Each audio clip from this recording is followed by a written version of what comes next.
Alright, magandang gabi po sa inyo lahat at ipagpapatuloy po natin ang ating mga panayam sa ating mga pinagpipitangangang mga atleta ng ating bayan na nag-ambag ng iba't ibang medalya sa mga international competitions. And meron po tayong isang competition na inos dito sa ating bansa. And I'm talking about yung Wake Up World Championships na ginanap sa Mandaue, Cebu. At alam po natin ang ating mga Filipino arnisadors, escrimadors, kali practitioners ay nag-uwi ng sandamukak na mga medalya para sa ating bansa. Kasama na po ang ating Philippine National Arnis Team of Peanut at ang ating P-medal arnisador sa mismong competition sa Mandaue Cebu ginanap ay makakasama po natin 4 gold medals sa single stick, double stick, pangkaw at sa team sparring event. So let me welcome to our program from the Philippine Arnis Team, si Kurt John Cristobal. Mayong gabi and welcome to Sports Corner. May gabi, sir. Good evening sa iyo, sir. Good evening sa lahat. Maraming salamat po for gracing this episode. I know nakailang linggo ka na after nitong competition na naganap dyan sa Cebu. And it feels great to be home, ika nga, kasi dito pa sa Cebu ginanap yung mismong competition. Kaya nasaksihan mo ng mga relatives, ng mga friends ninyo, itong competition na yun. Pero kamusta kayo na? Are you still in Cebu right now? Yes po, sir. Bali ngayon, nasa Cebu ko po ako kasi inasikaso ko po yung pag-aaral ko. So, bali, after ng week off, 2 weeks ago, sir, bali, nagstay muna ako dito kasi binigyan naman kami ng break after ng competition. Tapos, yung iba, bumalik na din. Kasi meron niyang mga invitation for demonstration ng mga national athletes. Invite po kami na mga demonstration dun sa Manila. Okay, so dito ka muna sa Cebu for now para to take care of your studies right now. Pero kung bibigyan kayo ng go signal ng mismong PECAP na bumalik sa Manila para mag-training or di kayo demonstration, willing ka ba nun? Yes po sir. Bali, meron naman, pinibigyan naman kami ng letter for our school na magpapaalam po kami na babalik na po kami dun sa training ground namin, which is dun sa PSC, sa Rizal Memorial Sports Complex.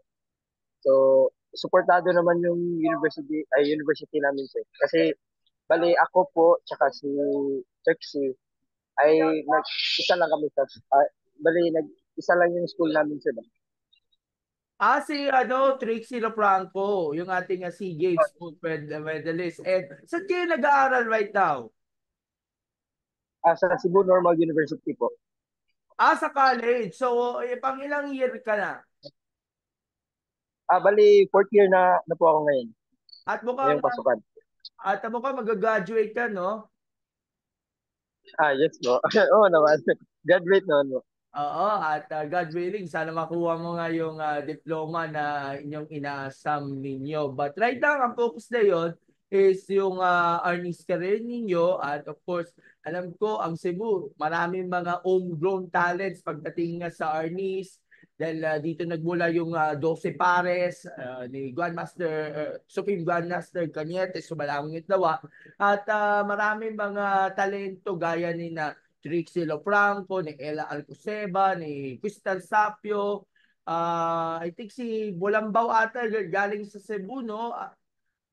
Yes po, sir. Bali, si Kuya Dexler po, tsaka si Trixie, tas ako, is isa lang po yung club namin. Bali, we're Doce Pares po. Originally, Doce Pares po din ako. Okay, so nanggaling ka pala sa 12 Pares, no? Ay, nakalimutan natin, si Jude Rodriguez pala. Galing Cebu din yun, eh. Si Ate Jude din. Galing sa Cebu din siya.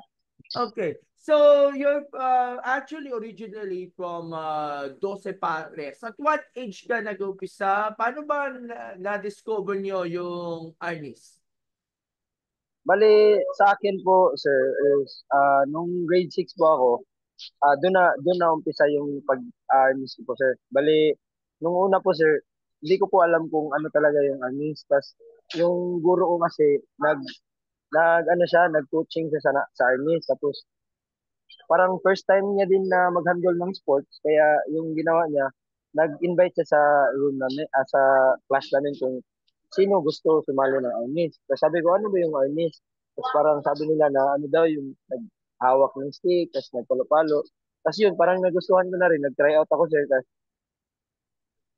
since grade 6 na po, tuloy-tuloy na po yung pagiging arnis ko. Player. Until ngayon, college. Tapos until na nabigyan ng pagkakataon na naging national team. Tapos yun, sobra pong sakripisyo na binigay ko sa pagiging artist ko, pati yung balance ng pag-aaral ko. Tapos nagbunga naman lahat. And eventually, na-relocate ka muna sa Manila para lang mag-train. Kasi sa Manila yan, naka-base yung training. Pero iniinda mo pa rin yung homesickness na mawalay ka sa mga magulang at gusto pa rin mo ang mga pangarap dyan sa big city like in Manila para magsanay, para mag-train, para dito sa mga big competitions na yon pagdating sa Arnis as part of the national team. Yes po sir, bali minsan po talaga, di talaga natin ano, parang minsan ba na miss mo yung mga pamilya mo, pati yung mga kaibigan mo, di ba? Tapos, yun nga, ginawa ko ring inspirasyon sila, motivation, para i, ano ko, parang ipag-ano ko yung sarili ko, di ba? Parang Lifting i-motivate, up the para spirits. i-lift up ko po yung sarili ko para hindi ko maging rason na parang maging homesick ka, tapos nai-miss na yung ano, hindi ka na makapag-focus. Kaya ginawa ko po yung inspirasyon as as malayo sa pamilya ko. Okay. So, ilang taon ka na sa national team? Ilang taon ka na nakastays na sa national team as of now? Since bali isang taon na po, bali kasabay po kami ni Trixie. Pero nag-SEA Games ka rin sa Cambodia? Bali yung Cambodia po sir, hindi po ako nakasali ng SEA Games kasi yung timbang ko po is pang-apat. Tapos yung sa SEA Games naman sa Cambodia is unang timbang, tapos pangalawa lang yung timbang yung ginawa nila. So sa rin hindi ako nasali. Kung meron sanang timbang ko doon, baka yun, mapasali po ako.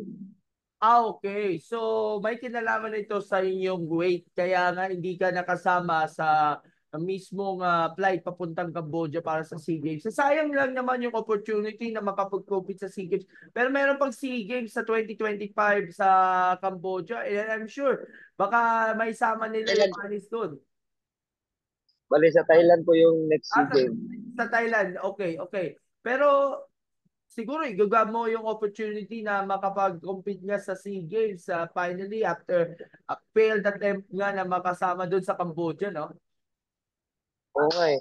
Pero yun nga sir, sabi nga nila na minsan hindi talaga para sa iyo, pero yun nga after nung Cambodia meron namang opportunity na binigay sa akin, which is yung sa Korea namin, yung international martial arts competition, which is all over uh, all over all over the world there is mag-showcase ng iba't ibang martial arts nila.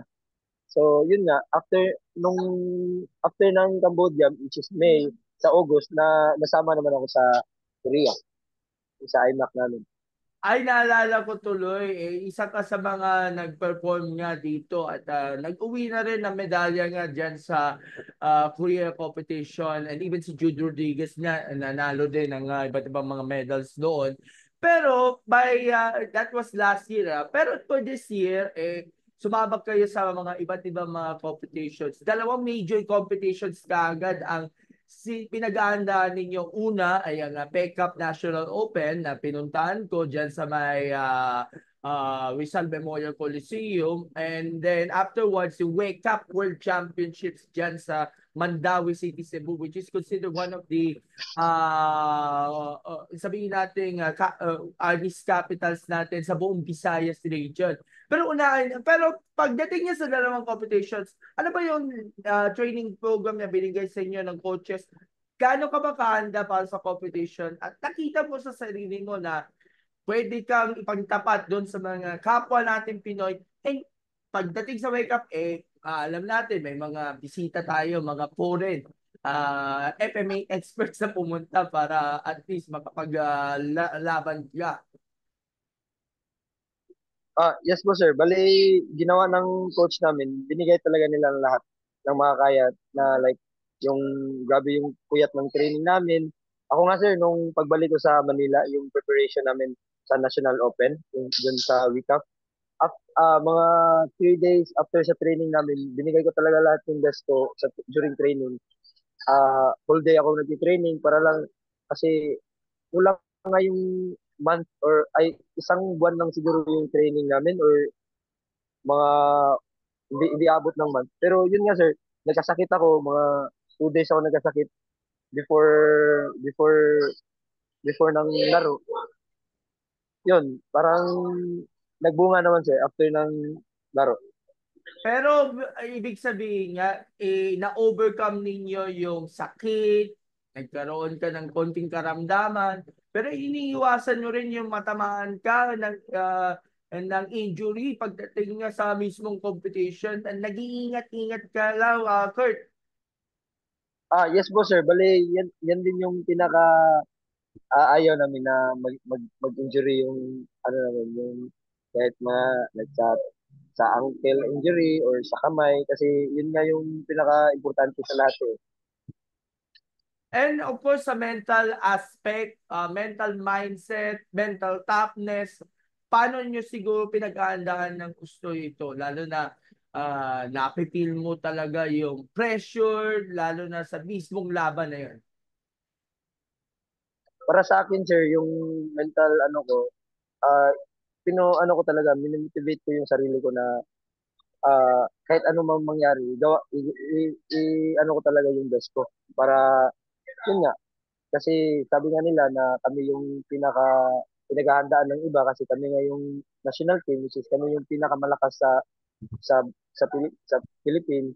Kaya, yun nga, ginawa talaga namin ng best na para pupirahan yung mga laro namin na upcoming na laro. So, yun nga, pag na-pressure po kami, yun lang, manalangin lang, tas i-ano mo talaga, i-train mo talaga yung sarili mo na maging ano ka ba, may focus ka sir. Kurt, ano ba yung learnings na natutunan ninyo sa mga seniors and even sa mga teammates nyo from Cebu para pag-usayan pa lalo ng gusto, para mas lalo ka pang ma-improve pa yung mga techniques and advancements pagdating nga dito sa sport ng arnis and of course para maging mabunga pa yung inyong karera pa ng gusto sa national team. Bali, yung mga senior po namin, katulad ng team captain namin, si Kuya Nino Martoliedo, which is teammate ko na ngayon, tas yung si Kuya Dexler din.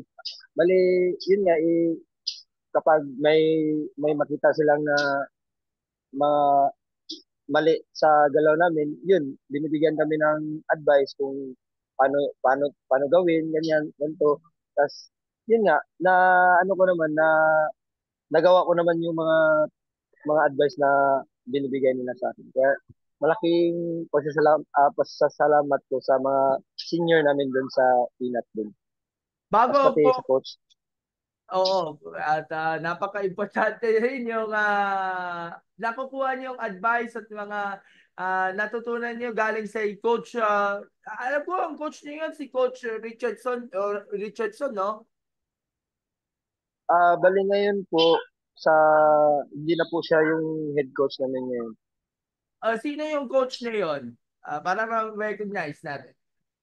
Bali yung coach namin ngayon is apat lang po sila. Bali si Coach Jet Sanchez, tapos si Coach Gary Villagracia, tapos si Coach JR, tapos Coach JR din. Bali dalawang JR po sila. Yun po, Ah, bali apat po yung coach namin ngayon. Tapos bali this month or next month po, malalaman po kung sino po yung head coach namin or mga buong mga coaches na dadating pa po. so parang it's a team effort na rin ng mga teammates at coaches para at least maramdaman ninyo na may medal potential ka pagdating nga doon sa competition na yun. Bago ko i-assess yung sa Wake Up, ilang medals ka na napalanunan ninyo diyan sa sa PECAP na, sa Rizal? Yung Yung sa PCAF, bali yung naging overall din yung peanut po. Bali kami yung nag-uwi ng maraming gold. Pero sa iyo, ilang medals ka? Sa akin po, isang gold, kasi dalawa lang yung category na nilaruan ko po, which is yung padded, tas yung specialty ko po yung live stick, single stick. So, yung sa padded po, natalo po ako, pero nung sa live stick, panalo po. Okay, so at least meron kang naiuwi nga na mga medalya muna bago pa sumabak sa mismong actual na competition na yon kung saan nakatapat ninyo ang iba't ibang mga organisador sa bansa. Meron nakita ko mga iba pang mga nag-compete galing sa India, sa US, sa Reunion Island. Reunion Island. Tapos meron isang taga-Korea na nakalaban ninyo sa Bangkao. And luckily, ikaw yung may pinakamarami naakot na medalya dito sa competition na yon with 4 golds. Can you imagine 4 golds sa bangkaw, sa single stick, sa double stick, saka sa team sparring? So pwede nating i-assess ang mga nangyari nga dito sa apat na categories sa sinalihan nyo na lahat ginto ang napanununan ninyo. Para si Carlos Siulo nga, ika nga ng gymnastics dyan sa Olympics. Opo, sir. Bali, yun nga, sir, yung, hindi ko talaga inasahan na makuha ko yung 4 gold, sir. Which is, kasi nung last week off po, sir, nagsali din ako nung 16th week off, nung last 2022. Nag-gold naman ako sa single live stick, tsaka yung sa knife padded point. Tapos nag-silver din ako sa anyo, double weapon, non-traditional, tapos nung bangtaw din. Bali, 2 golds, 2 silver yung nakuha ko nung last week off. Tapos nung ngayong week off naman po, na recently lang po, hindi ko naman inasahan na makuha ko talaga yung 4 na gold. Yung target ko lang talaga po, yung sa single stick ko po kasi yun yung specialty ko. Kasi yung bali yung double sa bangkaw, which is naka-medal naman ako nung last. Bali, parang second time ko lang po na-try na nasa competition po, naglaro talaga ng actual na double sa bangkaw. Tapos yun nga, parang sobrang saya ko po kasi di ko inasahan na makuha ko pala yung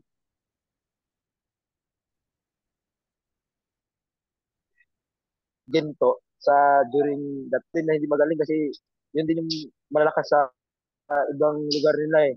So like, yung malakas talaga na kalaban ko, yung mga Reunion Island sa US. Tapos yung ano din, yung isa, uh, India, pati Korea. sa Korea din po. Yung India, malakas din yung India. Tapos yung Korea din. Yung sa Bangkok ko po, yung nagtapat ko sa championship is yung sa Korea. Tas yung sa single naman po, na tapat ko yung India, tas yung Reunion Island. Tas yung sa double naman sa championship, Reunion Island din. Sobrang laki po, sobrang lalakas ko nila pumalo. Pero yun nga, ginawa ko yung best ko, sir, na para makuha ko yung dapat ko makuha. Yun lang po, nanalangin na lang ako. Bigyan po ako ng lakas kasi tuloy-tuloy po yung laro nun eh. Sa single ko po, tas double, saka bangkaw, tas pagkatapos ko po ng championship ng bangkaw, yun, nag-team sparring po kami. Yun po yung main event doon. Tapos yun, Okay. na bigyan ng chance na kuha namin yung gold sa team sparring namin. Sobrang But saya po talaga. Parang ito yung pinakamasaya na competition na ano ko, nasalihan na kuha ko talaga lahat ng kategory na sinalihan. by the way, 4 out of 4 gold medals sa napalalunan nyo in all 4 events na sinalihan ninyo. Ay, at saka yung nakalaban niya pala sa finals ng single stick is yung taga USA, tama ba? Ah, hindi po. Bali, reunion po. Bali, yung una kong lalaban is yung India. Tapos nanalo po ako. Tapos USA. Tapos semifinals. Tapos yung finals, yung reunion po. Okay. So, yun pala yung nakalaban. Kasi yan yung nakalagay doon sa results website. Yung India lang sa USA. Pero meron palang isa pang finals match against yung Ay, taga. di po. Sorry, sorry po. Bali, yung double stick po yung reunion pala. Bali, yung USA pala yung sa single stick. Yun pala. Opo. Okay. Tapos, So, Ah, we stand corrected, ika nga. And of course, ano ba yung nararamdaman ninyo sa isip nyo na out of 4 events na sinalihan ninyo, 4 golds, talagang mapapatunayan mo talaga sa sarili mo na makukuha rin ng Pinoy ang pagiging world champion pagdating nga sa Arnis sa ganitong klaseng level at abang bata ka pa, naramdaman mo na talaga yung pagiging world champion sa sport na ito na sariling atin.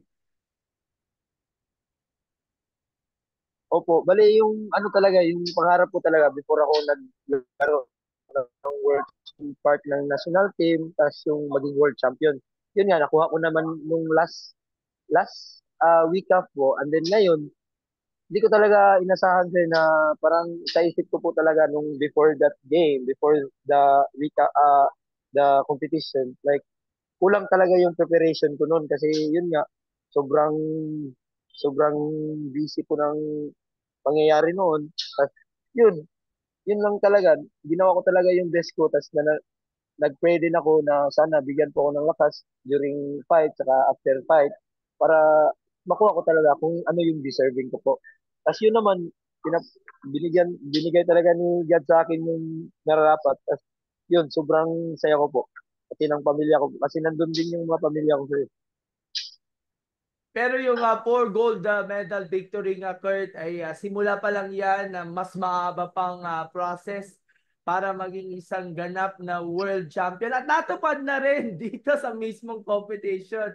Pero um, pagdating niya sa next World Cup, anda mo bang idepensaan yung mga titulo na napanalunan nyo? At alam natin yung mga makakalaban nyo either galing sa Pilipinas o di kaya sa ibang bansa ay nag-aanda talaga para sa competition. Pero tiwala ka ba na pagdating sa susunod na World Cup, 18th World Cup, madedepensahan mo yung mga medalya na napanalunan ninyo, yung gold medals na inuwi ninyo per and square?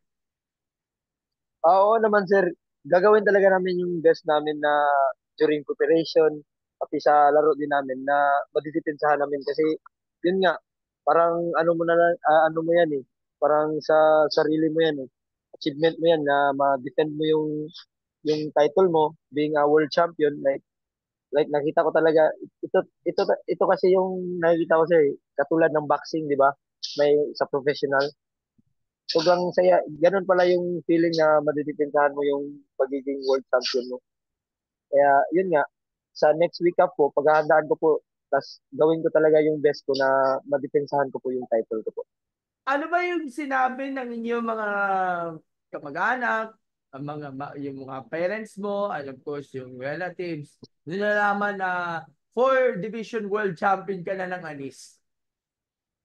Bali, sobrang saya po nila. Tas first time po nila na panood actual yung laro ko kasi yung laro ko talaga which is doon sa Manila, minsan doon sa ibang bansa, yun nga.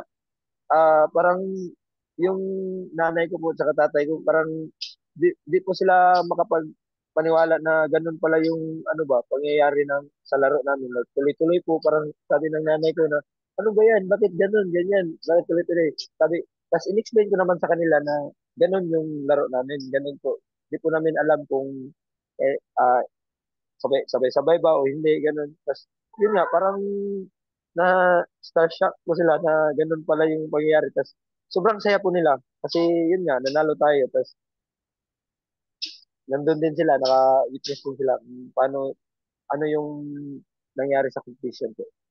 Last question na lang, ano yung mga nakaandang competitions na yon para sa iyo sa mga susunod na mga buwan at taon na nakalinya? Of course, nandyan ang SEA Games, pero may mga nakaplano na ba itong national team natin? O wala pang Ah, advice? bali, bali ngayon po, di pa po namin alam kung may upcoming na laro kami. Bali, nag-aantay po kami ng signal ng mga coaches namin and also sa PCAF namin na kung may laro ba kami, wala. Pati po sa SEA Games din eh, di pa po namin alam kung may earnings pa po talaga na masali sa Thailand. And then, we're hoping po na sana masali po. Kasi yun nga, para ma-permanent na po yung earnings And of sa SEA Games. course, okay. And of course, it was a big help din ito para upang maipakilala ng gusto sa mga kabataan itong larong Arnis, especially sa Cebu.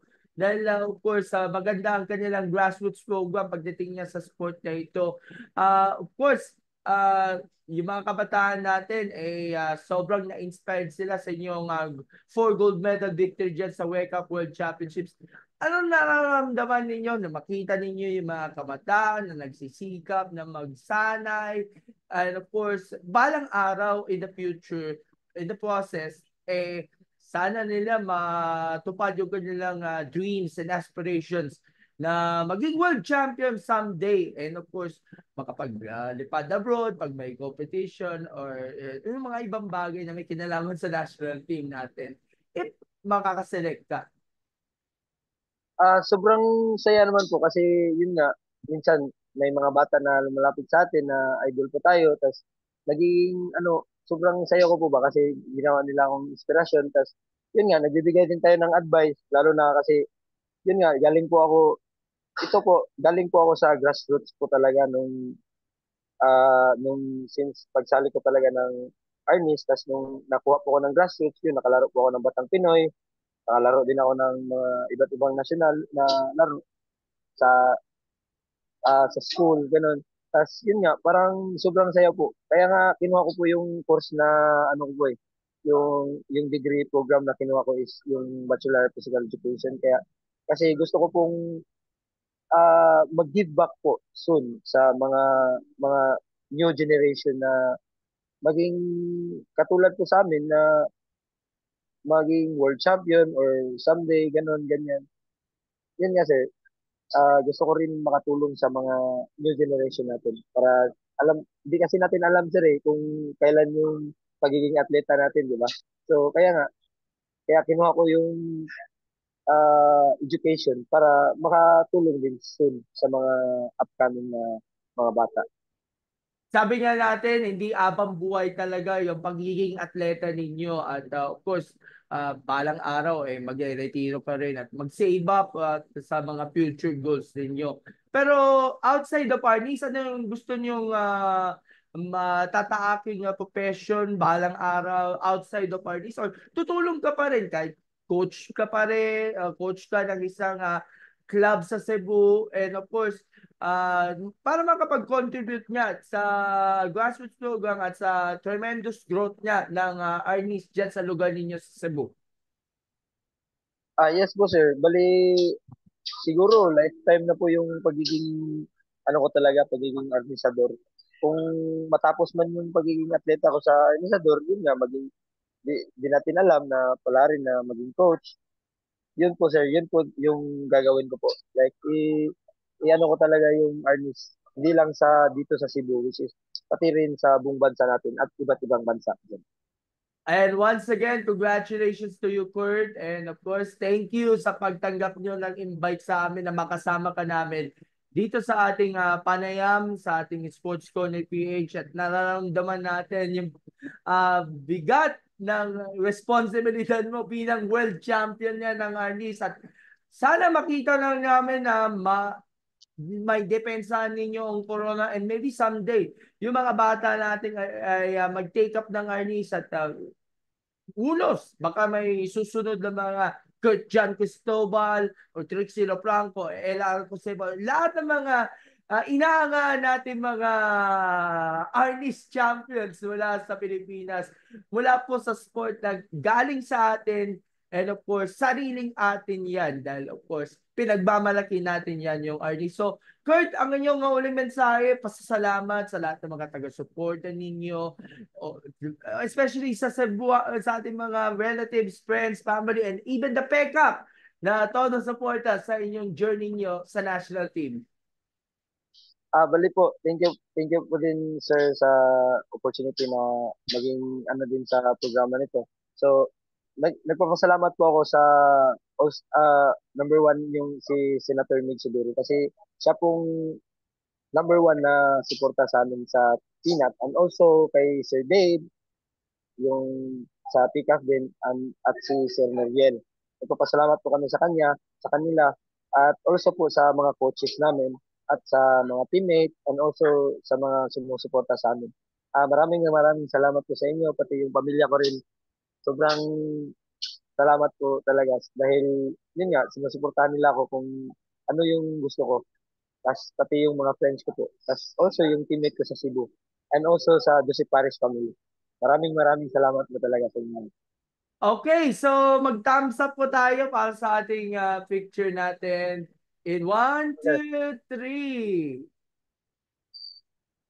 Kurt, salamat po sa oras, and if you have some updates sa amin na in relation niya sa Arnis, feel free to contact me, and of course balitaan mo ko may kung ng latest ganap niyo pagdating niya sa Arnis. Again, congratulations and pugay po sa inyo at mabuhay ka. Bye! Pugay po. Bye. Thank you. Thank Bye you. po, sir.